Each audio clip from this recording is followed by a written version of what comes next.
नमस्कार, स्वागत है आप सभी का क्लोजिंग कॉल्स में। मैं हूं प्रियंका और मेरे साथ है अजय और मानसी। तो एक दायरे में तो कारोबार हो रहा है, लेकिन स्मॉल कैप और मिड कैप में काफी एक्शन है। आज लीडरशिप बहुत हद तक आईटी के पास है, मेटल्स पार्टिसिपेटरी हैं और रियल एस्टेट स्पेस में भी स्टॉक्स लाइक मैक्रोटेक और प्रेस्टीज ने अच्छी परफॉर्मेंस दिखाई है। In fact good afternoon Mansi, good afternoon Ajay. Ajay, आज भी 52 वीक हाई पे कई सारे स्टॉक्स हैं, लेकिन स्मॉल कैप और मिड कैप से जोमैटो जैसे स्टॉक हो, जीवन जैसे स्टॉक हो, कई सारे मिड कैप इंजीनियरिंग से तो एक्शन तो सारा आज वहां हो रहा है। हालांकि अभी कुछ रिकवरी आप दिख रहे हैं कि 18,600 के पास 18,600 पकड़ के बैठा हुआ है बाजार। कोई दिक्कत वाली बात नहीं है, काफी जोर से दौड़ लगा चुका है।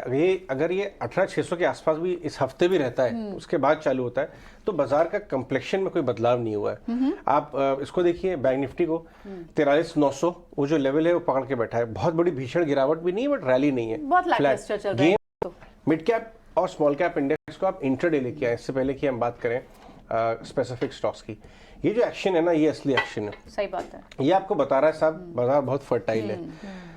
आईटी में नोवोमा ने कल एक नोट निकाला कि साहब अब बाजार 24 के नंबर्स के बियॉन्ड दिख रहा है। आईटी स्टॉक्स गिरे क्यों थे परसों नरसों? क्योंकि लोगों ने ईपीएम गाइडेंस जो थी आई, दो डेटा आए। हाँ। एक तो ईपीएम और ये खबर आई थी साहब कि Q1 नंबर बहुत खराब आएगा, बट इसके बियॉन्ड देख रहा है, 2-3 क्वार्टर के बियॉन्ड। अब बाजार 12 महीने के बियॉन्ड देख रहा है। तो नोवामा ने नोट लगाया कि आपको 2-2 महीने का कॉल नहीं लेने का, वैल्यूएशन बहुत अच्छे हैं और वन साइडेड आईटी में लीडरशिप आना शुरू हो गई। Mid cap, small cap, large cap, इतने सब के बाद भी इन्फोसिस 1230 का लो मुझे याद है, पिछले क्वार्टर का फॉल था और 3800 परसिस्टेंट का, वो भाव नहीं आने वाला है। कितना भी आप बोल दीजिए सब खराब है अगले क्वार्टर, तो बाइंग आ गई उसमें। Mid cap small cap index days high पे, रियल एस्टेट उसमें बाइंग है, टेक्सटाइल ले लीजिए आप, मिड कैप इंफ्रा स्टॉक्स ले लीजिए, बहुत बढ़िया ब्लॉक्स हो रहे हैं। हाँ, डिलीवरी का हुआ, मैन इंफ्रा का हुआ, मैन इंफ्रा का 1.5% इक्विटी चेंज हुआ, डिलीवरी का ब्लॉक हुआ, डिलीवरी बहुत अच्छे हाथ आए हैं, बाजार कह रहे हैं। बाजार में बात है कि डिलीवरी में भी अच्छी बाइंग आई है, 10% ऊपर डिलीवरी लेके आई है। तो new age stocks, delivery, Zomato, सब में बाइंग है। और म्यूचुअल फंड का पैसा, अभी आपने एसआईपी डेटा देखा होगा, राइट, पूरा मिड कैप स्मॉल कैप में जा रहा है फ्लो करके। मान इंफ्रा 1.5% का ब्लॉक हुआ है और उसमें भी करीब 51 लाख शेयर्स, उसमें भी अच्छी ब्लॉक के बाद बाइंग आई। तो जहां जहां ब्लॉक्स हो रहे हैं, डिलीवरी को आप, इनफैक्ट डिलीवरी जोमैटो दोनों, आप ध्यान लगा के बैठिए कि न्यू एज में पूरी बाइंग हो रही। तो new age, IT, mid cap infra, real estate और टेक्सटाइल, क्योंकि कॉटन के प्राइसेस 6 महीने के लो पे हैं। आपका आप देख लीजिए गोकुलदास 8% ऊपर, आप देखिए रेमंड, वो भी टेक्सटाइल कंपनी है रियल एस्टेट के अलावा, तो वो भी अच्छी बाइंग रेमंड में भी अच्छी मूव है। तो इनफैक्ट जो सारे थीम्स बड़ी दिग्गज कंपनी में प्ले आउट कर रहे थे, अब उन्हीं सेक्टर से जुड़े छोटे स्टॉक्स हैं जो कि अच्छा खासा एक्शन दिखा रहे हैं। स्मॉल कैप चाहे फिर रियल एस्टेट देखे, मिड कैप रियल एस्टेट देखे, mid cap auto ancillary space देखे, सारे के सारे स्टॉक स्पेसिफिक मूव्स, लेकिन मिड कैप और स्मॉल कैप में इस वक्त जो है एक्शन आपको दिखा रहे हैं। लेकिन इसके अलावा आज सुबह जब खरासदा 10 का बाजार हम क्लोज कर रहे थे, तब हमने टच बेस किया था बिपरजॉय चक्रवात की तरफ, और तब हमने आपको बताया था कि आई थिंक ऑरेंज अलर्ट था तब, प्रियंका। हाँ, बिल्कुल। और अब आप देखिए गुजरात के चुनिंदा इलाकों में रेड अलर्ट जारी कर दिया। तो ये एक्चुअली गुजरात की साइड पर और पाकिस्तान में कराची उसके तट पर आना है, और जिस स्पीड से आ रहा है वो स्पीड बढ़ गई है। बिल्कुल, ये बात की जा रही है। इनफैक्ट हवाई यातायात पर भी इसका असर पड़ा है और तूफान को लेकर पीएम मोदी की समीक्षा बैठक भी है, हो गई है। आज कुछ विजुअल्स दिखाएंगे हम। बिल्कुल। तो इन सारे के सारे अपडेट्स के अलावा भी 6 राज्यों में बिपरजॉय का असर दिख सकता है, ये संभावनाएं इस वक्त मिलती हुई दिख रही है। तो ये तेजी से जो बढ़ रहा है, इससे जुड़ी ताजा अपडेट्स एक बार विश्व मोहन से जानते हैं, उसके बाद आगे बढ़ेंगे। विश्व मोहन, आप बताइए। देखिए, बिपरजॉय की जो इंटेंसिटी है वो लगातार अब धीरे धीरे बढ़ती जा रही है, और इसका असर आप फिलहाल मुंबई के जो तटीय इलाके हैं, मुंबई के आसपास के इलाके हैं, यहाँ पर भी देख सकते हैं। केरल से भी ऐसी खबरें आ रही है कि वहाँ पर भी तटीय इलाकों में तेज़ हवाएं चल रही है, तेज़ लहरें समंदर में उठ रही है, और जो उसकी रफ्तार है वो अब धीरे धीरे बढ़ती जा रही है। और IMD की तरफ से रेड अलर्ट भी जारी किया गया। वो रेड अलर्ट जारी किया गया है कहाँ, सौराष्ट्र के लिए और साथ ही कच्छ के इलाके के लिए। गिर होंगे, सोमनाथ होंगे, वहाँ पर तेज़ हवाओं के साथ वहाँ पर लहरें तेज़ी से उठ रही है, और हवाओं की जो रफ्तार होगी वो 125 से 150 किलोमीटर प्रति घंटे की रफ्तार तक पहुँच सकती है। मौसम विभाग ने इन इलाकों के लिए रेड अलर्ट जारी किया है, और PM की तरफ से भी एक रिव्यू मीटिंग की गई है और किस तरह की तैयारी है उसका जायजा लिया गया है। साथ ही अगर उड़ानों की बात करें तो गुजरात के लिए जाने वाली कई सारी उड़ानें जो राजकोट के लिए जाती थी और 1-2 और शहरों के लिए है, वहाँ भावनगर वगैरह के लिए, तो वहाँ पर भी डाइवर्ट किया गया है या देरी से उड़ानें भर रही हैं। तो ये दिक्कतें हो रही जॉय को लेकर जो इंटेंसिटी है, जो अनुमान लगाया जा रहा था कि रफ्तार धीमी होगी, उतना असर नहीं होगा, वो अब धीरे धीरे बढ़ता जा रहा है। लेकिन एक अच्छी खबर यही है कि 1-2 दिनों में इसकी रफ्तार धीमी होगी और इसका जो मूवमेंट है वो पाकिस्तान के तटीय इलाकों की तरफ बढ़ेगा, कराची के तटीय इलाकों की तरफ बढ़ेगा। लेकिन भारत में 14 जून तक, खासकर गुजरात में कम से कम 14 जून तक तो इसका असर डेफिनेटली देखने को मिलेगा। नहीं, ये बात तो अच्छी बताई कि धीरे धीरे कम होता जाएगा, क्योंकि 6 दिन पहले अरब सागर से शुरू और 10 दिन रहता है इसका असर जो बताया जा रहा है। तो यानी अब बाकी बचे 2-3 दिन ही रह गए हैं। लेकिन विश्वा, इससे मॉनसून पर कैसा इम्पैक्ट होगा? क्योंकि केरला, महाराष्ट्र, कर्नाटका यहाँ तो एंट्री हो गई है, पूरे भारत में और कब तक मॉनसून का इम्पैक्ट दिखेगा? कब वहाँ एंट्री शुरू होगी? देखिए, अभी जो पिछले कुछ समय से जो साइक्लोन्स आ रहे हैं वो अरब सागर के ऊपर में इसका फॉर्मेशन ज़्यादा हो रहा है। तो अरब सागर में पहले क्या होता था कि अरब सागर में जो साइक्लोन्स आते थे वो काफ़ी फेवरेबल होते थे मॉनसून को लेकर। लेकिन अब इसके कंट्रेरियन अब देख रहे हैं कि जो अरब सागर में जो भी साइक्लोन की स्थिति बन रही है, मॉनसून के लिए जो विंड होते हैं, जो हवाएं चलती है, उसको पे काफ़ी निगेटिव असर डाल रही है। तो 8 के आसपास ऐसा लग रहा था कि मॉनसून की रफ्तार तेज़ होगी, लेकिन जब इसकी रफ्तार तेज हुई साइक्लोन्स की, तो वो उसके क्या होता है कि वो मॉइस्चर्स को अपने सेंटर की ओर अट्रैक्ट करता है, सेंटर की ओर खींचता है। तो जो रेनफॉल की जो मात्रा होती है, जो बारिश की मात्रा होती है, वो कम होती चली जाती है। ये एक निगेटिव असर होता है। दूसरी तरफ बे ऑफ बंगाल में अगर साइक्लोन बनता है तो वो काफ़ी फेवरेबल होता है। जो विंड्स होते हैं, जो मॉनसून के लिए ज़रूरी हवाएं होती है, उसको काफ़ी फेवर करता है। तो ये दिक्कत हो रही है। अब ऊपर से ग्लोबल वार्मिंग की वजह से जिस तरह से समुद्री तापमान ऊपर की ओर बढ़ रहे हैं, ये भी एक काफ़ी निगेटिव असर डाल रहा है और मॉनसून के प्रोग्रेस पर इसका असर डाल रहा है। लेकिन मौसम वैज्ञानिक यही कह रहे हैं कि जैसे जैसे बिपरजॉय की स्थिति कमज़ोर पड़ेगी, ये डीजनरेट होना शुरू होगा, वैसे वैसे मॉनसून फिर से रफ्तार पकड़ेगा और 15 से 17 जून के बाद से हो सकता है कि सेंट्रल इंडिया में मॉनसून पहुंच जाए और जून के आखिर तक देश के ज़्यादातर हिस्से में मॉनसून की एंट्री हो जाएगी। लेकिन कुल यही है कि जो अरब सागर से निकलने वाले जितने भी अब साइक्लोन्स हैं, उसका असर काफ़ी निगेटिव होता जा रहा है मॉनसून के लिए। बिल्कुल विश्वमोहन, बहुत शुक्रिया आपका। ये इंपॉर्टेंट अपडेट्स हैं क्योंकि साइक्लोन बिपरजॉय और साथ ही मॉनसून को लेकर ये जो तेज हवाएं चल रही है इस वक्त, ये जो है अरब सागर से जो साइक्लोन डेवलप होता हुआ दिख रहा है, इसकी वजह से है। प्री मॉनसून शायद कुछ राज्यों में जरूर होते हुए दिखे हैं, लेकिन इसकी कह सकते हैं डायरेक्शन जितनी, या कह सकते हैं तीव्रता साइक्लोन की जितनी कम होगी, उसके बाद मॉनसून क्या जो है उस पर क्लैरिटी हमें मिलती हुई दिखेगी। लेकिन हमारे साथ अब हमारे टेक्निकल एक्सपर्ट्स और फंडामेंटल एक्सपर्ट्स भी शो पर जुड़ गए हैं। शर्मिला है हमारे साथ फंडामेंटल एक्सपर्ट, और लक्ष्य टेक्निकल पैनल पर थोड़ी देर में श्रीकांत भी हमारे साथ जुड़ेंगे। आइए इनसे समझते हैं आज के लिए बाजार की स्ट्रैटेजी। Sharmila, good afternoon. शुरुआत आपसे करेंगे। बताइए कैसे देख रहे हैं मार्केट्स को? कई सारे स्पेसेस हैं, real estate to start with, वहां हम देख रहे हैं काफी अच्छा मूव इस वक्त नजर आ रहा है। बाजार का अंडरटोन क्या आपको भी बुलिश नजर आता है? बिल्कुल, थोड़ा समय जरूर लग रहा है एक नया ऑल टाइम हाई बनाने में, और दैट्स अ लिटिल ट्राइंग। लेकिन मैं अभी आपका डिस्कशन सुन रही थी and I completely agree. I think जो अंडरटोन है वो अभी भी बुलिश है, that has not been disturbed anywhere.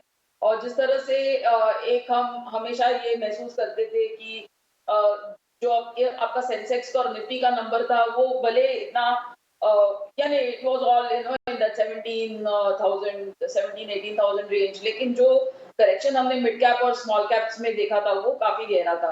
तो अगर वहां पर बाइंग लौटती हुई दिखती है, I think it's in different stocks, लेकिन ये जरूर बात है कि वहां पर एक इंक्रीजिंग लिस्ट है स्टॉक्स की जो नए 52 वीक आए बना रही है। So that is always a good sign, because that shows की जो अंडरलाइन स्ट्रेंथ है मार्केट की, और जो बाइंग है वो एक ब्रॉड बेस्ड बाइंग हो रही है। सो आई थिंक नाउ अगर सिर्फ आईटी अगर पार्टी को ज्वाइन करे तो we will be at all time highs. तो अब यही उम्मीद है कि जो आज हमने बाइंग आईटी में देखी है that sustain and takes us to a new high. In fact party तो अभी शुरू हुई है as far as market goes, और ये बिपरजॉय वाला ये मामला हालांकि ये मॉनिटर कर रहे हैं और अथॉरिटीज का काम है कि अपने सिटीजन्स को, अपने लोगों को आगाह करना। लेकिन आप इस माहौल में कभी मनी लाइन्स पे जाके बैठिए प्रियंका, अगर आपने नहीं किया है वो हाँ। तो हाईली रिकमेंडेड है, आप मानसी से पूछ लीजिए। मैं जरूर जाऊंगी आज ही, गेड़ी मारी जाए। कार्टर्स, बैंडस्टैंड, मरीन ड्राइव, एग्जैक्टली, जो आपको मजा है ना, सी फेस, वो बाइकर्स की रिकमेंडेशन पे पैसे से नहीं खरीद सकते। अगर आप थोड़ी और एडवेंचरस हैं जैसे कि हमारी शर्मिला जी हैं, तो आप एसयूवी में बढ़िया ड्राइव करके माथेरन जाइए, लोनावला जाइए, महाबलेश्वर जाइए, तो जो मजा आपको मुंबई मानसून का आएगा ना। शर्मिला तो है, ये शर्मिला तो मुझे इनफैक्ट फेरी में भी मिली थी। अच्छा जी, शर्मिला एसयूवी पे अपनी चला के महाबलेश्वर जाइए तो आपको मजा आएगा। और बाजार का लुत्फ भी उठाते रहिए, तो घबराने की बात नहीं है। लक्ष्य भी है हमारे साथ, सुपर ट्रेडर लक्ष्य आपकी जैकेट बहुत शानदार लग रही है। आप किसी नई जगह पे बैठे हुए हैं, आपके बैकग्राउंड में भी कहाँ बैठे हैं भाई? ये कैबिन है कोई आपका? ये स्टूडियो है ये। क्या बात है, स्टूडियोज में। ये बात बहुत अच्छा लगा जान के कि आप हमारे जी। अपीयरेंस को इतना सीरियसली ले रहे हैं कि पहले आप जूम पे आते थे, आप स्टूडियो में बैठ के। बहुत ही शानदार। बताइए अपने solid money making ideas, trades दीजिए। थैंक यू अजय जी, बहुत दिन बाद आपसे मुलाकात हुई है स्क्रीन पे। So thank you for nice compliment for jacket. Actually market में मेरा व्यू पिछले 2-3 हफ्ते से ये रहा है कि मार्केट यहाँ पे रुक इसलिए रहा है क्योंकि मार्केट में शॉर्ट्स एनफ नहीं है जो इस मार्केट को ऊपर पुश कर सके, और ये अभी भी सेम लॉजिक बना हुआ है। कभी निफ्टी वीक होता है, कभी बैंक निफ्टी वीक होता है, नेट लेवल मैनेज हो रहे हैं, लेकिन ऊपर जाने के लिए चाहिए होता है फ्यूल, जो कि शॉर्ट्स होते हैं। और शॉर्ट्स को जब तक आप पैसे कमवाओगे नहीं, वो फंसेंगे नहीं। तो सिस्टम ऐसा है कि मार्केट कहीं नहीं जा रहा है, जो चीज आपको दिख भी रही है। लोग परेशान भी हैं, बहुत सारे जो इंडेक्स ट्रेडर्स हैं, लेकिन स्टॉक में आप देखेंगे कि 2 दिन करेक्शन आता है, बैंक में फिर बैंक एक दिन चल जाते हैं, फिर 2 दिन आईटी में, फिर आईटी चल जाता है, लेकिन ये पूरा रोटेशन चल रहा है। This is not going to take us to all time high, what I still feel. मुझे ऐसा लगता है कि एक यहाँ से करेक्शन अगर आ जाता है, it will be good for market also, और ये अच्छा उनके लिए भी होगा जो लोग ऑल टाइम हाई के इंतजार में है। अदरवाइज वो इंतजार बस खिंचने वाला है, मुझे नहीं लगता उसके लिए फ्यूल चाहिए, क्योंकि रिलायंस चल नहीं रहा है, आपके एचडीएफसी ट्विंस चल नहीं रहे हैं, आपका एक दिन आईटी चलता है, एक दिन बैंक चलता है, दैट्स व्हाट इज हैपनिंग। और मेटल्स कहीं जा नहीं रहे हैं, नेट 2 दिन में उठते हैं, एक दिन गिर जाते हैं। तो मुझे ऐसा लग रहा है कि यहाँ पे थोड़ा सा स्टॉक स्पेसिफिक रहे बेटर है। अगर आईटी आज चल रहा है और अगर यहाँ से और अपसाइड आईटी में आता है, तो मुझे लगता है आईटी स्टॉक्स बुलिश साइड हो सकते हैं। तो मेरे कुछ स्टॉक्स हैं जो मैं बताना चाहूंगा यहाँ पे, वो आईटी में लॉन्ग साइड है डेफिनेटली। तो पहला है एचडीएफसी, जो मुझे लगता है कि यहाँ से सेल है, स्टॉप लॉस रहेगा 2660 और टारगेट 2610, करंटली 2645 के आसपास है। आईटीसी भी यहाँ से शॉर्ट है, जो कि मुझे लगता है कि जा सकता है 427 से 422। काफी चल चुका है, यहाँ पे डाइवर्जेंसेस हैं, मुझे लगता है एक डिप इसको चाहिए, हो सकता है ये 400 के आसपास आए और फिर उसके बाद अगली रैली शुरू हो। टाटा मोटर भी यहाँ पे सेल है, ऑटो ऑलरेडी काफी ओवरहीटेड है, मुझे लगता है यहाँ भी थोड़ा बहुत करेक्शन चाहिए इससे पहले कि हम नया हाई बनाए। तो ये आपका करंटली इसका टारगेट 552 548 तक का है, स्टॉप लॉस 570 का है। टेक महिंद्रा बाय है, सिंपल रीजन है, अगर आईटी यहाँ से और चले तो आज राइट नाउ आईटी इंडेक्स अपने 20 डे मूविंग एवरेज के पास है। अगर इसको निकाल देता है, इसके ऊपर जाता है, तो डेफिनेटली यहाँ से थोड़ा और मूवमेंट आपको मिल सकता है। तो अगर ये होल्ड करता है अप्रोक्सीमेटली 1069 का एरिया स्टॉप लॉस की तरह, तो ये 1095 तक जा सकता है। HCL भी काफी अच्छा बुलिश मोमेंटम है, 20 डे मूविंग एवरेज के ऊपर कंफर्टेबली ट्रेड कर रहा है। अगर ये होल्ड करता है 1128 एज ए स्टॉप लॉस, तो ये 1150 1160 की तरफ जा सकता है अप्रोक्सीमेटली। तो ये सारे जो मैंने प्राइसेस बताए ये स्पॉट के हैं, और कोई भी इन्वेस्टमेंट या ट्रेड आप करते हैं तो अपना थोड़ा एनालिसिस खुद का कर लें, ये सिर्फ मेरी स्टडी है। ठीक है, कई सारी और आपने इंडेक्स के बारे में मैंने नहीं बताया, लेकिन इंडेक्स के बारे में मेरा व्यू यही है कि जब तक हम 44,100 के ऊपर नहीं जाते हैं, तब तक मुझे लगता है कि एक डिप टुवर्ड्स 43,300 से 43,000 की तरफ बैंक निफ्टी में, और निफ्टी में आपका 18,220 250 की तरफ एक बार निफ्टी में आए, और उसके बाद ही हमको वो फ्यूल शायद मिले जिससे हम ऑल टाइम हाई अटेम्प्ट कर पाए, अगर करने वाले हैं इस स्ट्रेच में। अदरवाइज मार्केट यहाँ से थोड़ा लंबा कंसोलिडेशन कर सकता है। यूएस मार्केट्स भी ऑलरेडी काफी चल चुके हैं, तो वहां भी करेक्शन की एक उम्मीद है, हो सकता है आए, हो सकता है ना आए। और फेड की मीटिंग है, इन्फ्लेशन डेटा, ये सारी चीजें आपको इस हफ्ते क्लियर कर देंगी कि क्या हम ऑल टाइम हाई जाने वाले हैं या फिर हम यहाँ से एक डिसेंट करेक्शन देखने वाले हैं ग्लोबली। ऑलराइट, कई सारे एंथुसियास्टिकली आपने हमें स्टॉक्स भी बताए और अपना व्यू आईटी पे भी बताया, पर मैं शर्मिला से समझना चाहूंगी आईटी पर क्या इसे बिटवीन द लाइंस भी रीड करना चाहिए कि आईटी स्टॉक्स अच्छे चल रहे हैं? अब ये अजय जो नोवामा की रिपोर्ट का एक इंडिकेशन भी दे रहे थे, यूएस सीपीआई के नंबर्स भी इसी हफ्ते आ रहे हैं, बाजार कुछ ऐसा रीड कर सकता है क्या, या कर रहा है प्रॉब्लम? क्योंकि ये वाला जो इन्वेस्टमेंट का डेटा आएगा यूएस का, वो बहुत ही इंपॉर्टेंट होगा फेड की पॉलिसी में आगे क्या डायरेक्शन हो सकती है, वो सब इसी डेटा पॉइंट से निकल कर आएगा। और आईटी स्टॉक्स का ऐसे समय पे चलना, कोई कोरिलेशन आप देख रही हैं शर्मिला, या are we reading it too much? Probably not. I think अगर आप देखें तो आईटी का करेक्शन जब चालू हुआ था तो उसका बेसिस यही था कि यूएस में जिस तरह की इन्फ्लेशन की कवरेज थी, एंड जो सिनेरियो बन रहा था कि जो सॉफ्ट लैंडिंग होगी, हार्ड लैंडिंग होगी, उसी कश्मकश में हमने दिसंबर तक स्टॉक्स को करेक्ट होते हुए देखा, आईटी के स्टॉक, एंटायर आईटी से।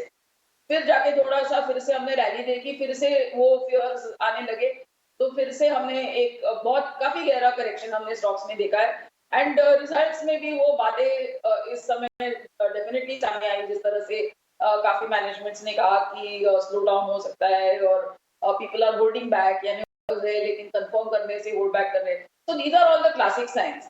But you know I think what now the report is trying to say is कि अब ये जो चीजें हैं वो धीरे धीरे बदलेंगी और वैल्यूएशन वो कॉन्ट्रैक्शन भी हो चुका है, की कॉन्ट्रैक्शन भी हो चुका है. तो if you start seeing normal things becoming normal, तो डेफिनेटली मार्केट फिर 24 के अर्निंग्स को यू नो फैक्टर इन करने लगेगा and that would be a good strategy. तो मेरे हिसाब से डेफिनेटली लोग क्वार्टर 1 के नतीजों के बाद एक ज्यादा बड़ा डिसीजन लेंगे, क्योंकि तब तक डेटा भी आएगा, क्वार्टर 1 के नतीजे भी आपके सामने होंगे. उसके बाद I think people will take a more directional call on IT. But I think yes, you know somewhere now you are getting a sense कि यहाँ से चीजें इंप्रूव होगी for IT as a sector. होगी बाजार में इस वक्त तो आईटी लीडरशिप दिखा ही रहा है. मिड कैप और स्मॉल कैप के बाद सेक्टर स्पेसिफिक अगर बात करेंगे तो सबसे पहले आईटी है. लेकिन चलिए बाजार में और स्ट्रैटेजी कैसे की जाए, लक्ष्य ने तो अपनी स्ट्रैटेजी शेयर की. श्रीकांत चौहान भी हमारे साथ पैनल पर जुड़ गए हैं. Shrikant, good afternoon.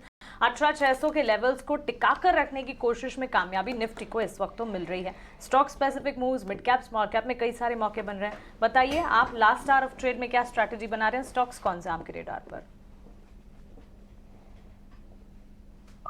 बिल्कुल. तो अगर इस पर्टिकुलर मार्केट को देखें तो इसमें 18,600 के लेवल्स को जिस तरह से आज वापस मार्केट सस्टेन कर रहा है, वो ये इंडिकेट करता है कि शायद हम वापस एक पुल बैक देखेंगे इस मार्केट में. और जो करेक्शन था उस करेक्शन में मार्केट ने 18,500 के लेवल्स के करीब एक अच्छा सपोर्ट लिया है. तो वापस एक हायर टॉप हायर बॉटम की सीरीज रिज्यूम हो रही है और जब तक मार्केट 18,800 के लेवल्स को क्रॉस नहीं करता तब तक हम कंसोलिडेशन देख सकते हैं. लेकिन डेफिनेटली पॉजिटिव बायस है. मार्केट यहाँ से वापस एक बार एक रिबाउंड कर सकता है. बैंक निफ्टी में भी जो सेल ऑफ था वो थम चुका है और यहाँ पे भी एक वापस हम अपवर्ड एक्टिविटी देखते हैं. तो ब्रॉडली मुझे लगता है कि मार्केट में कोई बड़ा फॉल या कोई बड़ी रैली इमीडिएट एक्सपेक्टेड नहीं है. एक रेंज के अंदर रहेगा, लेकिन एक बात तय है कि जब तक मार्केट 18,500 के ऊपर है तब तक बहुत ही हाई चांसेस है कि मार्केट 18,800 के लेवल्स को क्रॉस कर सकता है. स्टॉक्स की अगर बात करें तो मुझे लगता है कि इन लेवल्स पे अगर लॉन्ग करना है तो भारत पेट्रोलियम हम इसे लॉन्ग करने की कोशिश या तो राय रखेंगे. उसका सबसे बड़ा रीजन यही है कि इसमें एक फ्लैग फॉर्मेशन बना था और उस फ्लैग फॉर्मेशन के पर्टिकुलर ट्रेडिंग रेंज के बाहर ये निकल चुका है. अगर आप देखें तो ये स्टॉक जितनी भी अभी तक रैलीज हमने देखी थी मार्केट में, या PSU स्टॉक्स की रैली देखी थी प्रियंका, उनमें हमने BPCL HPCL का पार्टिसिपेशन नहीं देखा था, लेकिन इस बार अभी पार्टिसिपेशन आ रहा है. मुझे लगता है कि BPCL यहाँ से चलेगा तो 390 के लेवल्स दिखा सकता है. करंट लेवल से लॉन्ग करें, 360 रुपए का स्टॉप लॉस रखें. और IT स्टॉक्स में जैसे मोमेंटम बना है तो वहां पे हमें लगता है कि नौकरी इन्फो एज को लॉन्ग चले जो 4270 के करीब ट्रेड कर रहा है. यहाँ पे 4450 के टारगेट्स नजर आते हैं 4450 के. स्टॉप लॉस हम यहाँ पे रखेंगे एट 4180 का. कुछ और स्टॉक्स, इंडिविजुअल स्टॉक्स के बारे में बात करते हैं. बाजार कहीं नहीं जा रहा, इंडेक्स से भी हमारे तीनों एक्सपर्ट्स ने ऑलरेडी बता दी राय, बट इंडिविजुअल काउंटर्स में बहुत काम हो रहा है. Raymond, Gokaldas exports, Vardhman spinning, पूरा जो टेक्सटाइल पैक है, कोटा, ये आपका कॉटन प्राइसेस नीचे आने का इनको भयंकर फायदा हो रहा है. ये दोनों चले हुए हैं, ये तीनों स्टॉक थोड़ा चले हुए हैं. अब ये बताइए शर्मिला, अगर मुझे कोई नया सौदा करना है, कहीं नया अंडर वैल्यूड कोई टेक्सटाइल नाम, इंडो काउंट, वेल्सपन या कोई और आपको जो पसंद हो, KPR, बड़े सारे स्टॉक्स हैं जिनकी भयंकर पिटाई हुई थी. एक तरह डिमांड ओवरसीज कम हो गई थी और कॉटन भाग गया था, कॉटन रिवर्स हो गया पूरा. कोई आप लेना चाहेंगे नाम? No not immediately. I think थोड़ा इंतजार करना पड़ेगा, बिकॉज ये बात आपने बिल्कुल सही कही कि कॉटन प्राइसेस में तो एक इमीडिएट इम्पैक्ट दिख रहा है. बट आई थिंक कि थोड़ा ये सस्टेन होता है कि नहीं. और you know lot of these names are also like it's more than textile और उस तरह का बिजनेस. तो उनके जैसे रियल एस्टेट में काफी उनकी प्रेजेंस है, उस वजह से भी वैल्यूएशन मिलती है. तो I would just wait a bit honestly कि ये सिर्फ 1-2 दिन की रैली नहीं है और ये कोई एक ऐसा ट्रेंड है जिस पर हम एक इन्वेस्टमेंट के हिसाब से सोच सकते हैं. बट हमारे श्रीकांत जी के पास कुछ आइडियाज हैं. श्रीकांत, इनफैक्ट अभी मुझे ध्यान आया, पिछले 4 महीने से वर्धमान का किसी ने नाम ही नहीं लिया है. ये अपने आप में एक बात है कि पोजीशन नहीं है इधर। आपको वर्धमान पसंद आ रहा है? Yes yes. नहीं, वैसे देखा जाए तो ये ओवरऑल स्पेस में वैसे एक्टिविटी मैं कहूंगा कि शुरू हो चुकी है, धीरे धीरे इसमें वॉल्यूम्स बढ़ते जा रहे हैं। इनफैक्ट हमने पिछले हफ्ते भी जब वॉल्यूम ट्रैक्स किए थे बेस्ड ऑन डिलीवरी, उसमें ये वर्धमान टेक्सटाइल का नाम निकल के था और हमें लगता है कि इसने काफी अच्छा एक डबल बॉटम फॉर्मेशन किया है। काफी अच्छे फॉर्मेशन के बाद का एक रिवर्सल फॉर्मेशन है, तो लगता है कि ये स्टॉक जो अभी 350 के करीब ट्रेड कर रहा है, ये कम से कम वापस 400 सवा 400 के लेवल्स दिखा सकता है, जो एक डिसेंट अपसाइड कह सकते हैं। और it's a very good company in terms of management, in terms of overall it's performance of last several years. मुझे लगता है करंट लेवल से वर्धमान टेक्सटाइल को बिल्कुल लॉन्ग किया जा सकता है। अगर पोजिशनल बेसिस पे कुछ स्टॉप लॉस रखना है तो मैं कहूंगा 330 का स्टॉप लॉस रखे और टारगेट्स रखे 425 रुपए के। ऑल राइट, ठीक है। तो ये वर्धमान टेक्सटाइल पर एक व्यू रखा, लेकिन अभी थोड़ी देर पहले जो जैसे हम डिस्कस भी कर रहे थे कि SIP रिकॉर्ड लेवल्स पर है, म्यूचुअल फंड्स का पैसा, लेकिन और इन्वेस्टर्स भी मिड कैप स्मॉल कैप इन फंड्स में ज़्यादा पैसा लगा रहे हैं। शरद हमारे साथ कुछ रिसर्च लेकर आए हैं कि मई मंथ में कौन से म्यूचुअल फंड ने एक्चुअली खरीदा क्या और क्या बेचा। एक बार इस रिसर्च को समझते हैं। शरद बताएं। जी बिल्कुल, सबसे पहले जो है फोकस में रहने वाले भारत के सबसे बड़े 5 दिग्गज म्यूचुअल फंड हाउसेज जिनका AUM सबसे ज़्यादा है। और ब्लूमबर्ग डेटा के हिसाब से SBI म्यूचुअल फंड में जो है अगर इंक्रीज होल्डिंग्स की बात करें तो यहाँ पे नए एज टेक कंपनीज जैसे कि आपके डिलीवरी और नायका में जो है अच्छी बाइंग देखने मिली है। इसके अलावा IT मेजर इन्फोसिस में भी बाइंग आया है, लेकिन कुछ स्टॉक्स है जहाँ पे होल्डिंग्स कम हुई है, वो इंक्लूड करते हैं बजाज होल्डिंग्स और कैनफिन होम्स जैसे स्टॉक्स। अब बात करेंगे ICICI प्रू म्यूचुअल फंड में, और यहाँ पे अगर इंक्रीज होल्डिंग्स की बात करें तो यहाँ पे बड़े नेम आते हैं जैसे कि NTPC और इन्फोसिस। और डिक्रीज होल्डिंग्स की बात करें तो HDFC बैंक, SBI और जोमेटो इस लिस्ट में शामिल होते हैं। और इम्पॉर्टेंट बात यह है कि नई एंट्री भी आई है मैनकाइंड फार्मा के लिए। तीसरा म्यूचुअल फंड हाउस जो फोकस में रहेगा वो है HDFC म्यूचुअल फंड, और यहाँ पे देखा जाए तो ONGC, RHI, मैग्नेसिटा और फार्मा स्पेस से सिप्ला में जो है एडिशंस में हुई है। और डिक्रीज होल्डिंग्स की बात करें तो IRFC, वोडाफोन आइडिया और कोल इंडिया इस लिस्ट में शामिल होते हैं। जो चौथा फंड हाउस है निप्पॉन लाइफ इंडिया म्यूचुअल, यहाँ पे भी एक्शन देखने मिल रहा है। जोमेटो, CG कंज्यूमर इलेक्ट्रिकल जैसे स्टॉक्स में जो है होल्डिंग्स बढ़ी है। और दूसरे साइड अगर देखें तो bank of Baroda, इक्विटा small finance जैसे स्टॉक्स में जो है होल्डिंग्स कम हुई हैं। लेकिन एक बात मैं बता दूं, नई एंट्रीज भी आए हैं। और ये कौन से स्टॉक्स है? ये है आपके गैब्रियल इंडिया, एस्ट्रा माइक्रोवेव और गेस्टर डिस्ट्री पार्क, जो आपके small cap mid cap space के कैटेगरी के स्टॉक्स हैं। और आखिर में बात करूंगा कोटक महिंद्रा म्यूचुअल फंड का, जहां पे bank of Baroda, HDFC bank और एक सरप्राइज एंट्रेंट जी में जो है अपनी होल्डिंग्स को बढ़ाए गए हैं। और अगर डिक्रीजिंग होल्डिंग्स की बात करें तो इस लिस्ट में जो है SBI, गेल और रिलायंस जैसे स्टॉक शामिल हैं। ऑल राइट, SBI, रिलायंस और गेल, तो यानी लार्ज कैप से तो कहीं ना कहीं दिख ही रहा है पैसा। मिड कैप स्मॉल कैप में ज़्यादा गया है पैसा। और ये देखिए कई सारे स्टॉक्स जो न्यू एज स्टॉक्स भी, आज हम बात ही कर रहे थे कि डिलीवरी में बड़े ब्लॉक्स आए हैं, पेटीएम चल रहा है, जोमेटो में अच्छी खासी मूव है।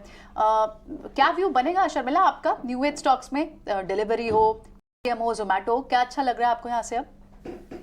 अब करेक्शन काफी हो चुका है इन सब स्टॉक्स में, सो आई थिंक कि अब आपको बिजनेस और वैल्यूएशन के हिसाब से सोचना पड़ेगा कि क्या अच्छा लगता है, बिकॉज प्राइस करेक्शन काफी गहरा हुआ है। So I think you need to be careful. One stock which I liked within this sort of the new age companies is Magma India. मुझे लगता है कि इनका जो बिजनेस मॉडल है, जो इनकी अर्निंग्स है, इसकी तरफ देखा जा सकता है। I think delivery could be another. So I think you have to be pick and choose. तो क्योंकि सबने I think बड़ी बातें की है in terms of कि कैसे उनके लिए आगे चलकर चीजें होगी, whether it is PTM, Nykaa, Zomato. तो क्या किसी भी स्टोरी से कन्विंस है, उस हिसाब से आप डेफिनेटली आपका बाइंग करें. But these are some of the ideas that I like. चलिए, न्यू एज टेक्नोलॉजी पर सोच समझ कर इनफैक्ट इस म्यूचुअल फंड की रिपोर्ट की भी अगर बात करें तो डिलीवरी में निवेश बढ़ाया है। लेकिन इसके अलावा अगर आप देखेंगे, हमने कुछ न्यू एज टेक्नोलॉजी जैसे कि जोमेटो में ICICI प्रूडेंशियल म्यूचुअल फंड के निवेश के हटाने की भी यहाँ पर डिटेल्स आती हुई दिख रही है। डिलीवरी 9% की तेज़ी इस वक्त दिखाते हुए। इंडस टावर्स, शर्मिला, अरे इनफैक्ट श्रीकांत आप बताइए, इंडस टावर्स के चार्ट्स जो हैं काफ़ी मजबूत हैं। हम देख रहे हैं आज करीब 3-3.5% तक के मूव्स नज़र आ रहे हैं। और कुछ इंडस्ट्री प्लेयर्स का ये भी मानना है कि अगर बाजार एक बुल मार्केट फेज में चला तो इंडस टावर का स्टॉक जो है यहाँ से डबल भी हो सकता है। क्या technically in the near term charts आपको एक्टिव नजर आते हैं?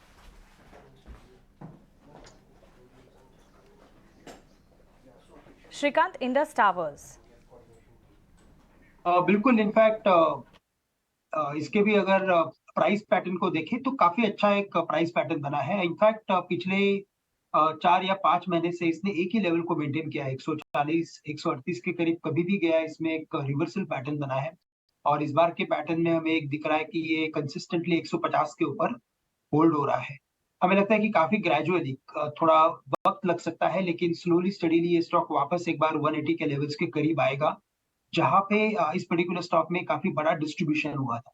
तो 180 तक के टारगेट्स नजर आते हैं, जो एक मैं कह सकूंगा 8 से 10% की अपसाइड है। लेकिन यस, करंट लेवल से अपसाइड बिल्कुल दिखती है, तो अगर पोजीशंस अगर है तो इसमें बने रहे। स्टार्टअप में आप बने रहने की सलाह देंगे। लक्ष्य, एक बार इप्का लैब्स के चार्ट चेक करें। इन पर एक न्यूज़ आनी है कि एक रतलाम यूनिट के लिए इंपोर्ट अलर्ट था काफ़ी समय से, वहाँ से कुछ विजिबिलिटी पॉजिटिव दिखती है। क्या चार्ट्स पर रिफ्लेक्ट होना शुरू हुआ है? इप्का लैब को कैसे देख रहे हैं? अभी न्यूज़ आनी है, हो सकता है आ जाए, तो अपसाइड पॉसिबल कितना हो सकता है? देखिए, अभी अगर न्यूज़ पॉजिटिव आने वाली है तो मुझे लगता है कि थोड़ा-सा तो मार्केट में प्राइस इन होना चाहिए था। लेकिन राइट नाउ प्राइस ऐसा कुछ दिखा नहीं रहा है। लेकिन अगर यहाँ से पॉजिटिविटी आती है तो 735 के ऊपर आएगी, और अगर वो स्टार्ट होता है तो 770, 780 तक के लेवल्स आ सकते हैं। तो राइट नाउ न्यूज़ बेस्ड है, तो डेफिनिटली न्यूज़ को अच्छा आना पड़ेगा, तभी कुछ पॉजिटिविटी दिखेगी। इमीडिएटली तो प्राइस में ऐसा कुछ नहीं है कि अगर किसी को, जैसे कई बार हम कहते हैं कि स्पेकुलेशन में कि हाँ यार अच्छा ही आएगा, तो लोग खरीदना शुरू करते हैं, लेकिन वो अभी हुआ नहीं है। तो 735 के ऊपर अगर चलने लगे तो जरूर यहाँ से 30-40 रुपीज का अपसाइड आ सकता है। ये आरईसी पीएफसी के चार्ट्स को भी एक बार आप देखिए, अच्छे लॉन्ग्स बिल्टअप होना शुरू हो चुके हैं। इनफैक्ट आज ही के नहीं है ये ट्रेंड, एक महीने से आरईसी के स्टॉक ने तो एक वन साइड अप मूव, या कह सकते हैं कि तेजी की गति जो पकड़ी है, 13 से 15% तक के रिटर्न्स एक महीने में हम देख चुके हैं। वहीं पिछले 6 महीने के ट्रेंड अगर आप देखेंगे, ऑलमोस्ट 40% के अप मूव्स। आरईसी और पीएफसी के चार्ट्स आप देखिए। मेरे लिए क्वेश्चन? जी लक्ष्य, आपके लिए। ओके, सो बेसिकली अगर आरईसी आप देखेंगे तो बहुत ही स्पेक्टेकुलर रैली आई है। मतलब इसको देख के ऐसा लगता है कि सारे के सारे आरईसी में घुस गए हैं इन्वेस्टर। बट जिस तरीके से रैली आ रही है, हमेशा ये रिमाइंड कराती है कि यहाँ से शार्प रिवर्सल आता है। अगर आप इससे पहले देखेंगे तो जो ऑल टाइम हाई था ऑलमोस्ट था 170 के आसपास, और वहां से जब हम गए थे तो इसी तरीके से रैली आई थी। वीकली टाइम फ्रेम की बात कर रहा हूँ, और मार्केट काफी ओवररेटेड हो गया था। अभी वीकली टाइम फ्रेम पे जो आरएसआई है आरईसी का, वो 80 के आसपास है, और लास्ट टाइम ये जब गया था तभी रिवर्सल भी आया था। तो ये टाइम चेस करने का नहीं है। मेरा मानना ये है, जब जो लोग इन्वेस्टेड हैं वो अपना सोच सकते हैं, समझ सकते हैं कि यार अगर उनका प्राइस अच्छा है, प्रॉफिट अच्छा हो रहा है, तो निकलने का टाइम मोस्ट प्रोबेबली आने वाला है यहाँ से अगले 10-15 रुपए पे। लेकिन नई एंट्री यहाँ पे अवॉइड करें। तो ये आरईसी की बात है। पीएफसी की बात कर देते हैं। अगर पीएफसी देखें तो पीएफसी का भी चार्ट काफी स्ट्रांग है, लेकिन ये अपने ऑल टाइम हाई पे चल रहा है। इसकी भी बहुत ही रैली जो है काफी स्टीप है। मुझे लगता है थोड़ा सा कूल डाउन का वेट करें, लेकिन ओवरऑल मुझे लगता है ये स्टॉक लगातार ऑल टाइम हाई बनाता रहेगा अगले कुछ महीनों तक। तो डिप में बाय है, लेकिन डिप आपका यहाँ से 180 तक का आ सकता है, तभी बाइंग अपॉर्चुनिटी निकलेगी। इस समय पे नई एंट्री ना ले। जो लोग हैं तो वो बैठ सकते हैं, अगर उनका एंट्री एरिया 150-160 का है तो जरूर बैठ सकते हैं, क्योंकि ये 220-230 भी जा सकता है। फ्रेश एंट्री 180 पे आप रेकमेंड करते हैं, ठीक है। उज्जीवन स्मॉल फाइनेंस बैंक के एनालिस्ट मीट हुई थी। श्रीकांत, कुछ अच्छे टेकअवेज निकल कर आए। उज्जीवन, इस पर एक चार्ट चेक करके भी बताएं। उन्हें अगले 2 साल के लिए जो अपनी विजिबिलिटी दिखती है, लगता है 30% का सीएजीआर का टारगेट रखा कंपनी में। बहुत बड़ी मूव तो नहीं आई, क्योंकि majority of the move NBFCs, micro finance institutions में आ चुकी है। बट अगर ओवरऑल स्पेस में इस पर्टिकुलर स्टॉक को देखें तो आपको चार्ट्स क्या कहते हैं? बिल्कुल, अगर ये पूरे स्पेस को देखें तो काफी अच्छा मोमेंटम बना हुआ है, और मुझे लगता है कि स्लोली स्टेडीली इन सभी में और भी परफॉर्मेंस देखने बिल्कुल मिलेगा। अभी सबसे बड़ी बात यह है कि लार्ज कैप स्टॉक्स जो जितने भी है वो ऑलमोस्ट उनके फेयर वैल्यू से 10% नीचे ट्रेड कर रहे हैं। तो अभी अगर फिर भी मार्केट में अगर मोमेंटम बना रहा तो यकीनन जितने भी फंड्स है वो स्मॉल कैप मिड कैप की तरफ निकलेंगे। और फिर उस केस में अगर देखा जाए तो उज्जीवन फाइनेंस हमें बिल्कुल अच्छा लगता है। हमें लगता है कि थोड़ा वक्त इस लेवल पे निकाल सकता है, क्योंकि पिछले महीने ये 28 रुपए के करीब था, अभी 38 रुपए के करीब आ चुका है। थोड़ा एक साइडवेज पैटर्न हो सकता है बड़ी कुछ करेक्शन एक्सपेक्टेड नहीं है, लेकिन यस ये स्टॉक 45 या 50 के लेवल्स भी दिखा सकता है, तो बिल्कुल इसमें बने रहे। इनफैक्ट कई सालों के बाद अभी ये स्टॉक में कुछ जान आई है या कुछ रिवर्सल आया है, तो ऐसा भी हो सकता है कि पूरे फॉल का वो 80% रिट्रेस करे, which is comes to 55-60 something, जो एक काफी हायर साइड पे मैं बोल रहा हूँ। लेकिन यस इन लेवल्स एटलीस्ट कम से कम 45 के लेवल्स नजर आते हैं, तो बिल्कुल इसमें बने रहे। ठीक है, इस बीच कच्चे तेल की चाल अगर आप देखेंगे, भारी गिरावट है। जून के ऊपरी स्तर से करीब 7% कच्चे तेल की चाल में गिरावट आ चुकी है। इसमें अगर ब्रेंट क्रूड को देखेंगे $73 के नीचे फिसलता हुआ, और घरेलू बाजार में MCX क्रूड को भी देखिए 5700 के लेवल्स पर इस वक्त कमजोरी जो है कच्चे तेल की चाल में देख रहे हैं।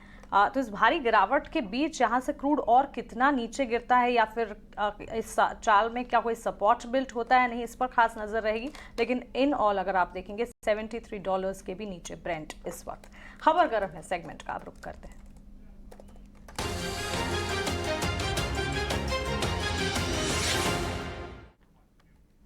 डीलिंग रूम चेक, चलिए डीलिंग रूम की गपशप का जायजा लेकर शरद हमारे साथ जुड़े। गुड आफ्टरनून शरद, बताइए। जी बिल्कुल, सबसे पहले जो है फोकस में रहेगा मैन इंफ्रा, और यहाँ पे जो है हमारी डीलर से बात हो रही है। यहाँ से पता चला है कि एक यूरोपियन FI जो है हो सकती है बायर। आज याद रखिए, आज इंपॉर्टेंट ब्लॉक डील्स जो हो रहे थे दिन के ट्रेड में देखने मिले थे।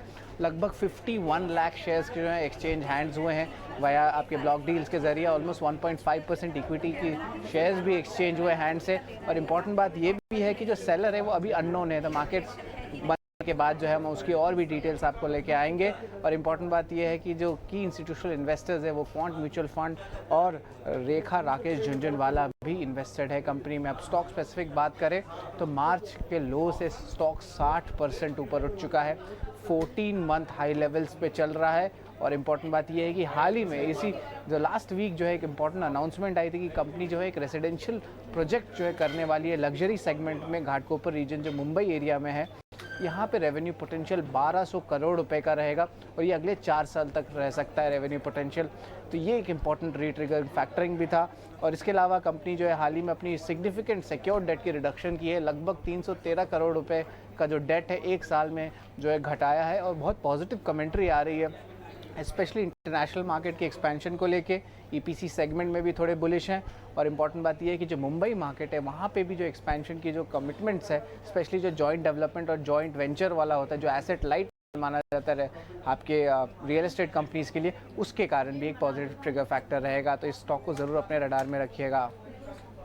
शुक्रिया आपका हमारे साथ जुड़ने के लिए और मैन इंफ्रा पर सारी डिटेल्स हमें देने के लिए। तो यूरोपियन FIs की तरफ से स्टेक में खरीदारी, 51 लाख शेयर्स मल्टीपल ब्लॉक्स में हैंड्स चेंज कर सकते हैं, खबर आती हुई दिख रही है। और इसी के चलते इनफैक्ट अगर आप देखेंगे मार्च के निचले स्तरों से करीब 60% की तेजी है। 14 महीने के उच्चतम स्तर पर मैन इंफ्रा का स्टॉक। शर्मिला जी, आपसे जानना चाहेंगे इंफ्रा स्पेस पर ही आपका आउटलुक, क्योंकि रियल एस्टेट एक अपसाइकिल में है, इंफ्रा में लगातार हम ऑर्डर विंस देख रहे हैं। इंफ्रा पर किस हद तक सरकार का फोकस भी है, इंफ्रा के डेवलपमेंट पर कितना फोकस है, और प्री इलेक्शन ईयर में इंफ्रा, रियल एस्टेट, सीमेंट, ये सारे के सारे स्पेसेस हैं जहां पर अप मूव्स डेवलप होते हुए दिखेंगे कारोबार में भी, और उसका इवेंचुअल इंपैक्ट फिर मार्केट पार्टिसिपेंट्स पर भी पड़ेगा। बिल्कुल, टू मोर रीजंस। एक तो जैसे आपने बहुत अच्छी तरह से समझाया कि ऑर्डर विंस हमने देखा है कि इस क्वार्टर के नतीजे अगर आप पढ़ेंगे तो सभी जो बहुत सारी जो कंपनीज है उन्होंने ये कहा है कि उनके ऑर्डर बुक्स बहुत स्ट्रांग है, उनको नए ऑर्डर्स किस तरह से मिल रहे हैं, not just in the Indian context लेकिन ओवरसीज से भी काफी कंपनीज का ऑर्डर्स की तरफ एक्सपोजर बढ़ा है। उसके साथ साथ yes, I think whether it is cement, whether it is infra, उनके लिए एक इलेक्शन ईयर काफी इंपॉर्टेंट हो जाता है, क्योंकि गवर्नमेंट की स्पेंडिंग बढ़ती है और गवर्नमेंट के प्रोजेक्ट्स की स्पेंडिंग बढ़ती है, तो उसका डायरेक्ट असर सीमेंट पर पड़ता है। और उसके साथ साथ इंफ्रा डाउन द लाइन जैसे वो ऑर्डर्स सभी कंपनीज को मिलती है। I think another very important thing is कि केपेक्स साइकिल काफी लंबे समय से हम कहते रहे कि वो रिवाइव होना चाहिए, बिकॉज वो भी एक साइकिल रहता है, कैपेसिटीज बढ़ जाती है तब वो then there is an over supply, और फिर थोड़े समय के लिए कोई कंपनीज एक्सपेंशन नहीं करती है, and then the cycle turns again, and then people start जैसे उनको लगने लगता है यहाँ और भी डिमांड है, तो कंपनी स्टार्ट एक्सपेंडिंग। लेकिन क्योंकि कोविड के 2 साल बीच में आए और वो इंटरप्शन हुआ, उसमें हमने देखा कि काफी लोगों ने वो रुक गए एक्सपेंशन करने से, बिकॉज नेचुरली बहुत सारी चीजों के लिए डिमांड कमी हो गया.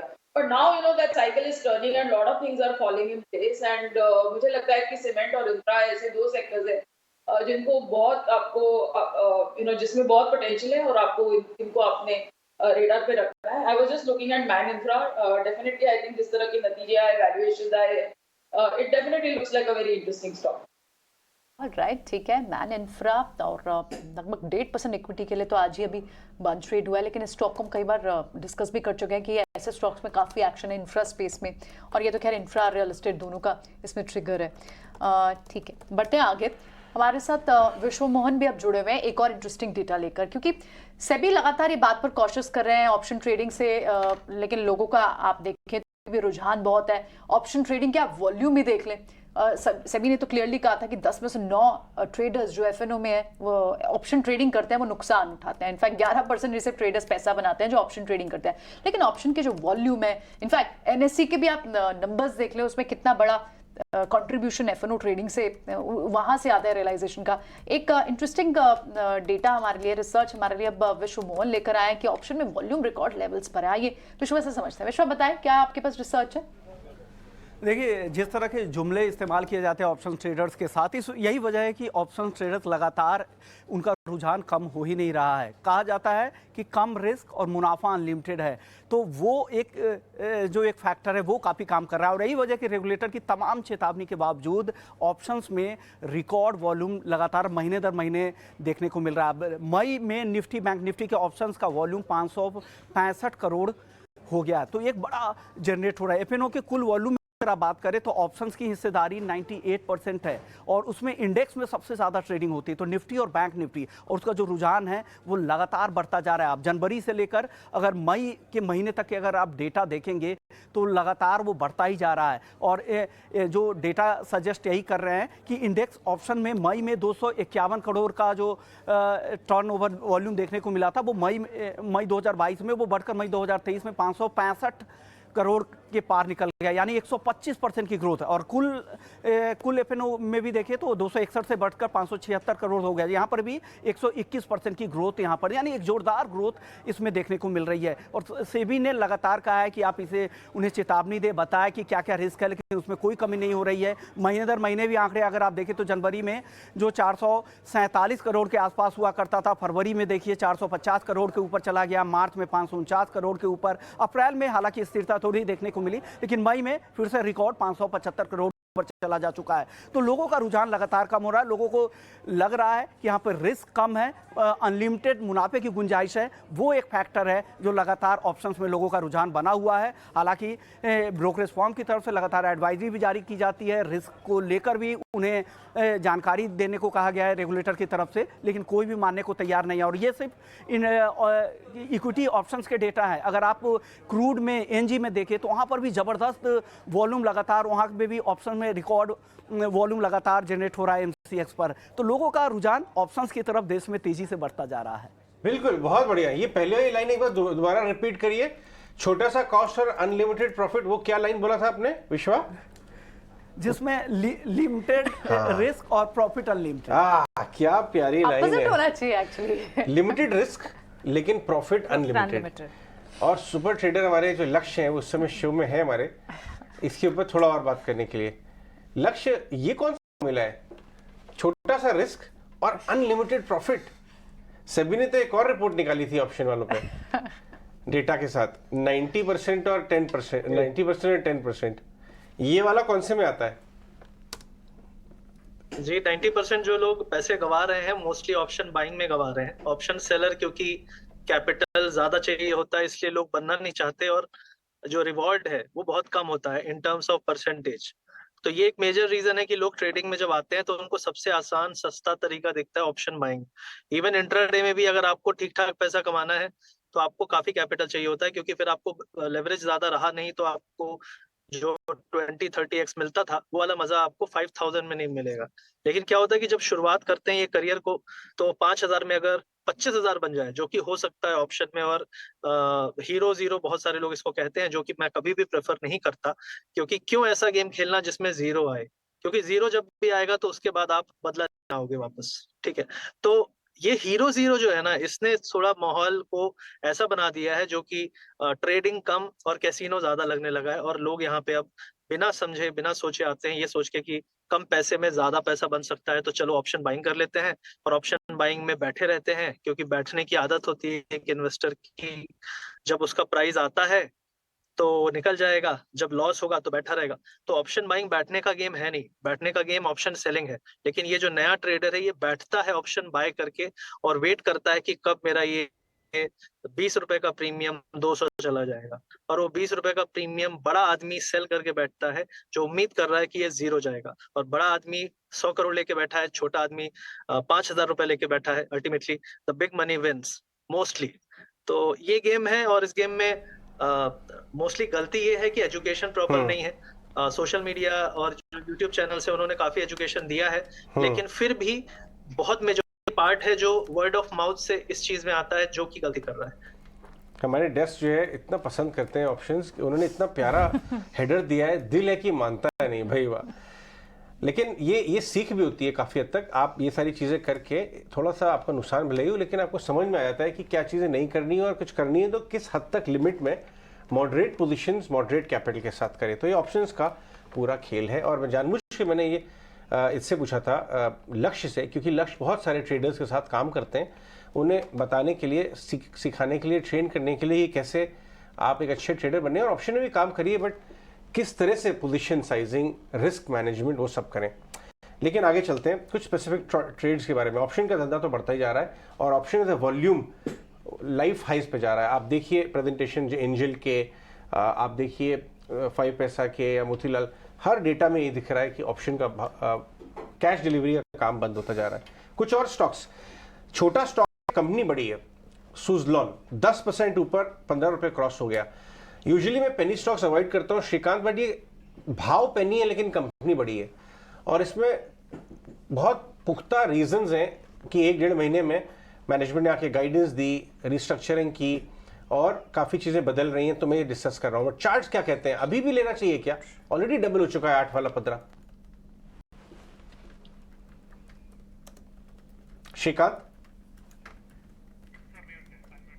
श्रीकांत अनम्यूट करें।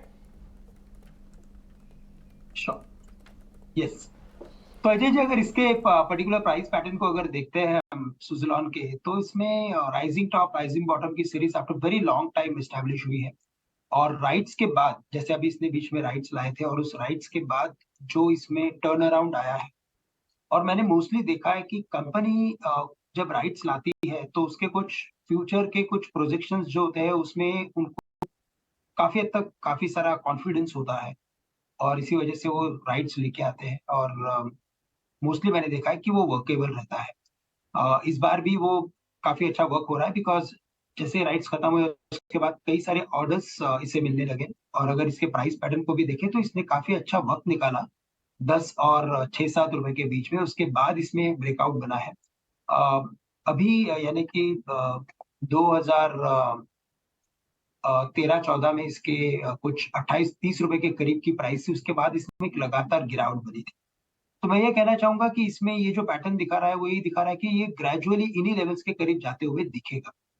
वक्त लगेगा, ऐसा नहीं कि जल्दी सब कुछ होगा, क्योंकि it's a rounding bottom sort of formation, time लगेगा, लेकिन इन लेवल्स के करीब ये बिल्कुल जा सकता है। तो अगर किसी के पास अगर पोजीशन है तो इसमें बने रहे, अगर कोई किसी को नया पोजीशन अगर इसमें क्रिएट करना है तो भी वो बना सकते हैं। स्टॉप लॉस यहाँ पे रखिए, 12 रुपए के करीब का स्टॉप लॉस रखिए, और पोजीशंस इसमें जोड़ सकते हैं। स्टॉक पे डिस्कस करना चाहता हूँ पीटीसी इंडस्ट्रीज, वो मैं डिस्कस करूँगा फंडामेंटल बिहाफ पे। शर्मिला, पीटीसी इंडस्ट्रीज अभी सिर्फ बीएससी पे लिस्टेड था, पीटीसी इंडस्ट्रीज डायरेक्टर साहब 20% सर्किट लगा हुआ है उस पर, 2 दिन इनफैक्ट लास्ट 10 दिन से चल रहा है। और उसका कारण ये है कि वो सिर्फ बीएससी लिस्टेड कंपनी थी, एनएससी पे एडिशनली लिस्ट हुई, और उसके साथ साथ हमने ये देखा कि मैनेजमेंट ने पहली बार, एटलीस्ट मैंने तो 10 साल में नहीं देखा, एक मुंबई में एनालिस्ट मीट की है। और एनालिस्ट मीट इन्होंने की है, और ये एक लखनऊ बेस्ड डिफेंस कंपनी है जो ब्रह्मोस के पार्ट्स बनाती है। आपको पता होगा कुछ दिन पहले इनको ऑर्डर मिला था, पीटीसी इंडस्ट्रीज। आपने इसका बिजनेस मॉडल देखा है क्या? इसमें हमेशा वैल्यूएशन का इशू रहा कि प्रॉफिट कम है, लेकिन भाव बहुत बढ़ा हुआ है। लेकिन सुनने में आया कि रियल अपनी ये एनालिस्ट मीट में उन्होंने प्रॉफिटेबिलिटी पे कुछ गाइडेंस वगैरह दी। आपकी नजर गई क्या शर्मिला? नो नॉट रियली, जैसे आप कह रहे थे कि ये मैंने भी सुना था कि इस तरह का उन्होंने कॉन्फ्रेंस किया है और ये बातें हुई है। दिक्कत सिर्फ इतनी है कि आज जैसे कि आपने कहा कि स्टॉक इज ऑलरेडी अप 20% और जो मौजूदा अपने पास डेटा है उस हिसाब से ऐसे लग रहा है कि valuation like the stock is fully price. लेकिन आगे अगर उनके इस तरह के प्लान्स है तो शायद उसकी अगर थोड़ी क्लैरिटी मिलेगी तो आगे का कॉल बनेगा। But for now I think a lot of the positives are price. Right, ठीक है। बिल्कुल, ये हुआ पीटीसी पे बात। लेकिन एक इंपॉर्टेंट जो अपडेट आप टाटा मोटर्स और वो भी जेएलआर की इन्वेस्टर प्रेजेंटेशन का कंक्लूड दिख रहे हैं, वो अपने फ्री टारगेट का फ्री कैश फ्लो का लक्ष्य रखा है 2 बिलियन पाउंड्स का। आई थिंक 8.4 तो पहले ही बात हो गई थी ना Q4 के लिए। इतना बड़ा नंबर नहीं था, कुछ मिलियन पाउंड्स था मेरे हिसाब से। हम वापस जाके एक बार देखते क्रॉस हैं। चेक करते हैं उसे, ठीक है। लेकिन ये ये बड़ा 2 बिलियन डॉलर, 2 3 बिलियन बिलियन साल का हो गया ये है कैपेक्स। 3 बिलियन का कैपेक्स और 2 बिलियन का फ्री कैश फ्लो। ठीक है, ये गाइडेंस अभी आ रही है। स्टॉक 560-70 हो गया, बाजार को पहले मालूम था। हाँ। इस पे इमीडिएट रिएक्ट नहीं कर रहा है, लेकिन एटलीस्ट ये इंक्रीमेंटल लग रहा है। आपको याद है क्या शर्मिला, पहले का फ्री कैश नंबर या उसी के आसपास है? ओके, इसके ऊपर पुल वापस करते हैं जाके ऐसे बात कि करते हाँ हैं। जेएलआर का कितना, क्योंकि आई रिमेंबर जनवरी में Q3 में भी इन्होंने I think free cash flow millions में था। आप सही कह रहे हैं, बिलियन में नहीं था वो। सेकेंड टाइम भी जो आया वो मिलियन में। पर ये कितना स्टॉक में प्राइस में ऑलरेडी फैक्टर है? श्रीकांत, टाटा मोटर्स के चार्ट एक बार चेक करके बताएं। चल रहा था कई दिनों से स्टॉक 550 575 तक होकर आया। बिल्कुल, इनफैक्ट टाटा मोटर्स के अगर ओवरऑल प्राइस पैटर्न को देखें तो इसमें काफी बड़ा एक ब्रेकआउट बना हुआ है। और अगर ये अपने ऑल टाइम हाइस को यानी 600 के लेवल्स को अगर क्रॉस करता है तो उसके बाद तो मुझे लगता है कि शायद 650-700 के भी लेवल्स दिखा सकता है। तो करंट लेवल से शायद थोड़ा सा करेक्शन आ सकता है बिकॉज स्टॉक काफी चल चुका है। तो 560 530 ये पर्टिकुलर रेंज के अंदर कंसोलिडेट होते हुए नजर आएगा। अगर यहाँ से 6 महीने का अगर व्यू है, 6 से 12 महीने का अगर व्यू है, तो बिल्कुल करंट लेवल से भी लॉन्ग करें, क्योंकि ये ओवरऑल स्पेस में और इस पर्टिकुलर स्टॉक्स में हमें लगता है कि और भी तेजी बनेगी। And with a very short term view मुझे लगता है करंट लेवल से अवॉइड करें, क्योंकि शॉर्ट टर्म में मार्केट में अगर कोई भी करेक्शन अगर आता है तो ये स्टॉक 535-40 तक करेक्ट हो सकता है। तो लॉन्ग टर्म के बेसिस पे डेफिनेटली से खरीद के चलें। टर्म पर्सपेक्टिव रुख रखना चाहिए टाटा मोटर्स पर, ये ताज़ा डेवलपमेंट। लेकिन अभी थोड़ी देर पहले जहां इंडस टावर को हमने डिस्कस किया, उसी तरह के चार्ट्स एक्टिव एनटीपीसी पर भी नजर आ रहे हैं और साथ ही एबी कैपिटल पर भी। श्रीकांत, आप बीटीएस की ट्रेड्स अपने बताना चाहेंगे? एनटीपीसी के एक बार लेकर जाना चाहिए, हम देख रहे हैं ऑलमोस्ट 2% तक के मूव्स इस वक्त आप देख पाएंगे स्टॉक में? बिल्कुल प्रियंका, तो अगर इस पर्टिकुलर पावर स्पेस को देखें तो काफी अच्छा रुझान बना हुआ है। डिलीवरी बेस्ड वॉल्यूम बढ़ते जा रहे हैं, वॉल्यूम एंड प्राइस पैटर्न में काफी सारा इजाफा हो रहा है। कई सारे स्टॉक्स में एक साथ तेजी बन रही है, दैट मीन्स कि पूरे सेक्टर में एक्टिविटी आ रही है। करंट लेवल से एनटीपीसी को बिल्कुल लॉन्ग किया जा सकता है, क्योंकि आज ही इसने वापस प्रीवियस हाई को भी क्रॉस किया है और साथ ही साथ एक रेंज को भी क्रॉस किया है। तो करंट लेवल से अगर लॉन्ग करना है तो इट्स अ गुड कैंडिडेट। 183 के स्टॉप लॉस के साथ लॉन्ग करें, जो आज के इसके लोवेस्ट लेवल्स थे, और टारगेट्स यहाँ पे रहेंगे 193 के। टीपीसी तो आरईसी पीएफसी ये तो है ही आज 52 वीक हाई पर भी। पीएफसी तो है, आरईसी विल हैव टू सी, पर एनटीपीसी पर भी अच्छी खासी मोमेंटम बना हुआ है और यहाँ से बाय रिकमेंडेशन है। कुछ स्टॉक्स जिनको और बीटीएससी ट्रेड्स जो लक्ष्य आपके रडार पर आ रहे हो? मेरा मानना यह है कि यहाँ से HDFC ट्विंस वीक लग रहे हैं मुझे। मुझे लगता है HDFC बैंक मंथली कैंडल अगर इसका देखें तो पिछले 2 महीने के लो लेवल के भी हम नीचे आ चुके हैं, तो that is not a good sign. और मुझे लगता है HDFC में यहाँ पे और करेक्शन हो सकता है। मेजर ओवरऑल सपोर्ट जो है वो आता है 1540 के आसपास, बट इमीडिएटली मुझे लगता है कि ये 2600 HDFC 2600 के आसपास जा सकता है।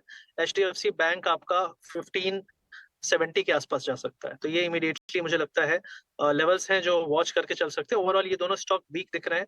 आईसीआईसीआई बैंक अगर 942 के स्टॉप लॉस से ट्राई करें तो कर सकते हैं शॉर्ट। मुझे लगता है ये 922 की तरफ जा रहा है। और एक और चीज है कि जब भी बैंक निफ्टी वीक होता है और बड़ा एक ट्रेंड पकड़ता है तो उसमें लीड जो करता है वो आईसीआईसीआई बैंक करता है। तो इस बार आईसीआईसीआई बैंक डाउन साइड की तरफ पकड़ के रखा हुआ है, उठ नहीं पा रहा है, बाउंसर्स सर्वाइव नहीं कर पा रहे हैं। तो ये एक मेजर साइन है कि बैंक निफ्टी शायद इसको फॉलो करे। और एचडीएफसी बैंक भी डाउन है, तो डेफिनेटली ये दोनों मार्केट को नीचे की तरफ खींच सकते हैं। और एक्सिस बैंक और इंडसइंड जो मैनेज कर रहे थे अभी तक, वो ऑलरेडी एक्सट्रीमली ओवरबॉट जोन में है, तो वो थोड़ा गिव अप करेंगे, स्ट्रांग ही रहेंगे लेकिन थोड़ा गिव अप करेंगे। और मेजर जो ड्रैग है वो आईसीआईसीआई बैंक और एचडीएफसी बैंक से आ सकता है। तो चलिए, ये राय इस वक्त आपको हमारे एक्सपर्ट्स के बीटीएसटी ट्रेड्स और एसटीबीटी यहाँ पर आपको मिलते हुए। लेकिन इलेक्ट्रोड्स और रिफ्रैक्टरीज के स्पेस को अगर देखेंगे श्रीकांत जी, ग्राफाइट इंडिया ऑलमोस्ट 2% की तेजी। एचईजी के चार्ट्स देखिए, हम देख रहे हैं करीब 2-3% तक के मूव्स आज के सत्र में, दिन के उच्चतम स्तर per day high stock trade करते हुए सिर्फ 5 सेशंस में, इनफैक्ट 5 भी नहीं, अगर आप देखेंगे 7 जून से चलना शुरू हुए हैं, पिछले बुधवार से लेकर आज तक, यानी कि 4 सेशंस में स्टॉक जो है करीब 8 से 10% तक के मूव दिखा चुके हैं। एचईजी और ग्राफाइट इंडिया चार्ट्स दोनों में से किसके ज्यादा मजबूत हैं?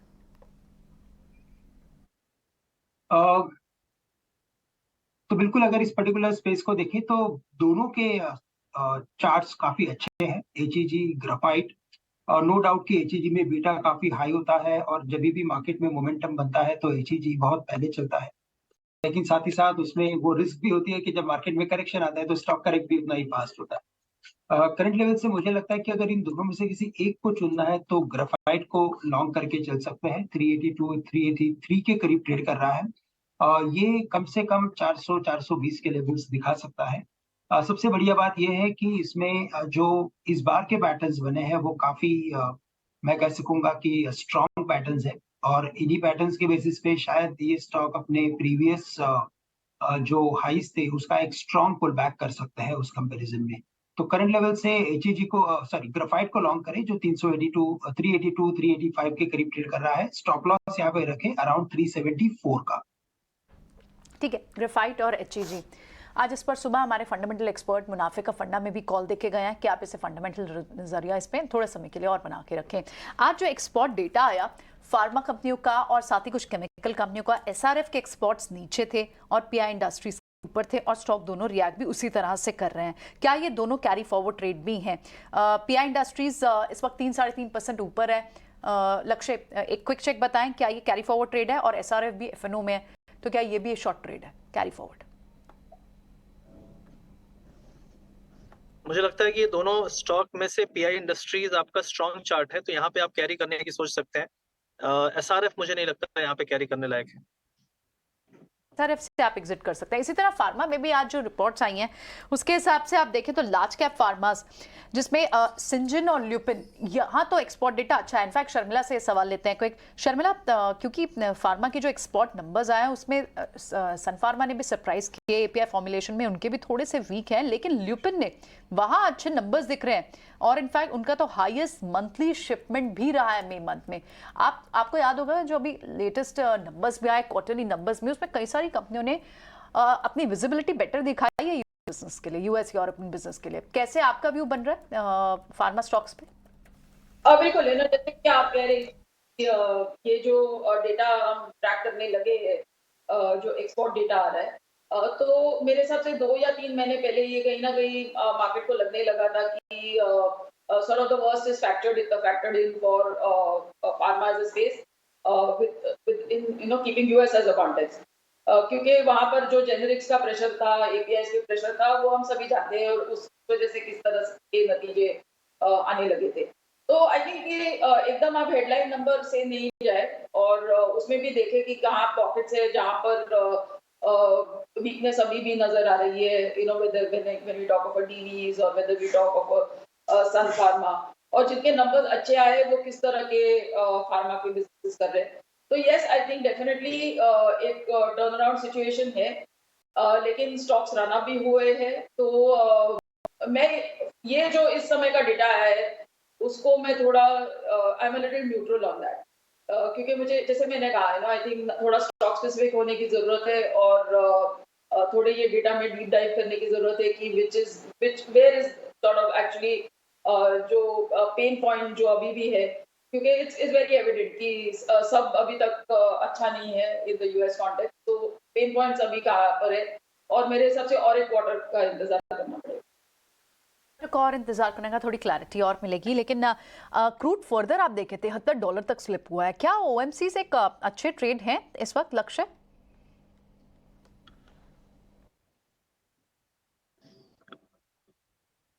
ओएमसीज को ट्रेड करेंगे आप? Just a moment.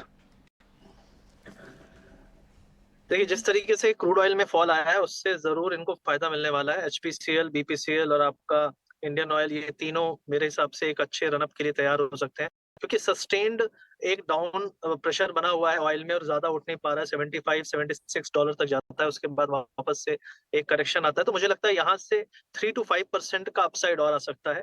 और यहाँ पे एक और सेक्टर है जो काफी बेनिफिशियरी रहता है इस चीज का, वो है पेंट। तो पेंट पे भी आप नजर डाल सकते हैं। एशियन पेंट एक बहुत ही स्ट्रॉन्ग कंपनी है जो यहाँ पे आप क्रूड ऑयल बेनिफिशियरी के तौर पे देख सकते हैं। 3150 के आसपास है, मुझे लगता है ये 30 आई थिंक 98 चला गया है, तो ये 350 और 3500 की तरफ जा सकता है, क्योंकि सस्टेन्ड बेनिफिट इसको मिलेगा, क्योंकि क्रूड ऑयल लगातार $75 के नीचे है। बात तो आपने ठीक कही कि पेंट्स को भी फायदा मिलता है और इसी तरह से टायर्स को भी फायदा मिलता है। टायर्स में तो खैर अपोलो टायर फिर से एक ब्रीदर लेके फिर से शुरुआत कर रहा है एक नई लेग की। Shrikant, last to last week I think ये भी ऑल टाइम हाई छू चुका है। अपोलो टायर हो, सीएट हो, अभी भी क्या व्यू बन रहा है अपोलो टायर पर? बिल्कुल। तो अगर इन सभी स्टॉक्स में देखें तो एक ड्रीम रहा है इनफैक्ट, क्योंकि सभी स्टॉक डबल हुए हैं और ऑनेस्टली इतना एक्सपेक्टेड नहीं था कि ये स्टॉक इतने बढ़ जाएंगे करके, लेकिन इवेंचुअली इनको बेनिफिट हुआ है और ये इतने बड़े हुए हैं। हमें लगता है कि अपोलो टायर्स में ऐसी ही कुछ ग्रेजुअल एक्टिविटी और देखने मिलेगी। 407 के करीब ट्रेड कर रहा है। 400 के लेवल्स को क्रॉस करना वैसे काफी मुश्किल था, लेकिन इन लेवल्स को भी इसने क्रॉस किया है। तो मुझे लगता है कि शायद अभी जो नेक्स्ट लेवल्स आ रहे हैं बन के वो 440 के करीब के हैं। लेकिन करंट लेवल से मुझे लगता है कि अगर टायर इंडस्ट्री में अगर किसी एक स्टॉक के ऊपर फोकस करना है तो वो है सीएट, जो 1990 के करीब ट्रेड कर रहा है। और यहाँ पे इसके जो टेक्निकल फॉर्मेशन है वो ये दिखा रहा है कि शायद ये स्टॉक 2250 के लेवल्स दिखा सकता है। तो अच्छा खासा करेक्ट भी हो चुका है। पिछले 4 या 5 दिनों में इसमें करेक्शन आया है। 2160 के करीब था, 1920 1930 के करीब आ चुका है और उसके बाद की रिकवरी है। तो 1900 का स्टॉप लॉस रखें, 1980-90 में लॉन्ग करें और टारगेट्स रखें 2250 के। एक पोजिशनल ट्रेड बना के जा सकते हैं। पोजिशनल टारगेट बनाकर आप रख सकते हैं इन स्टॉक्स पर। ठीक है, एक बार क्विक चेक लेते हैं क्योंकि बाजार बस बंद होने में 2-3 मिनट रह गए हैं। ऐसे में आपके जो कैरी फॉरवर्ड ट्रेड्स है फार्मा, सीएमएस इन्फोटेक, आज इसमें भी एक न्यूज़ थी और इनफैक्ट हमने इस पे इम्पैक्ट भी देखा। सीएमएस इन्फोटेक, इसके चार्ट को लेकर आते हैं। क्या ये कैरी फॉरवर्ड ट्रेड है लक्ष्य?